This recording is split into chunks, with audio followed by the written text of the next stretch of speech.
How to fix Gmail not receiving verification code. Hey everyone, welcome back to the channel. In this video I'm going to guide you on how you can fix if you're not being able to receive the verification code on Gmail. So make sure to watch the video till the very end.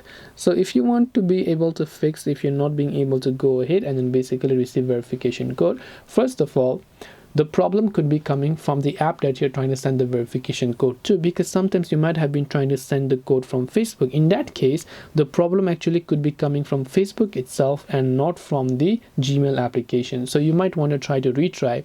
Now we can only come to a conclusion that it is a problem with Gmail if, let's say, you can just ask your friend to send you a dummy email and see if you receive the email. If you don't receive the email even after your friends say you, then now it could be the problem with Gmail. So to fix this, first of all, you can try to tap the three lines option and you can try going to a spam folder to see if you instead receive the email inside the spam folder.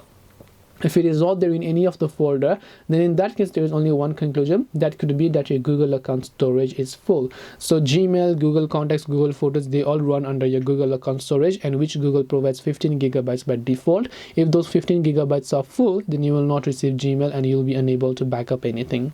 So to hopefully solve this, tap your profile icon from the top right. You'll find storage option over here. Just tap on storage use. In my case, you should be able to see this type of storage section here. So all you have to do over here is you have to simply go ahead and then see if your storage is full. Then you have to make sure to basically free it up.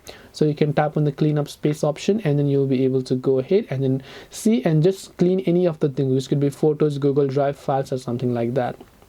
So hope this video helped you. If you have got any questions, then feel free to also leave them down below. Thank you for watching till the end and see you soon in the next video.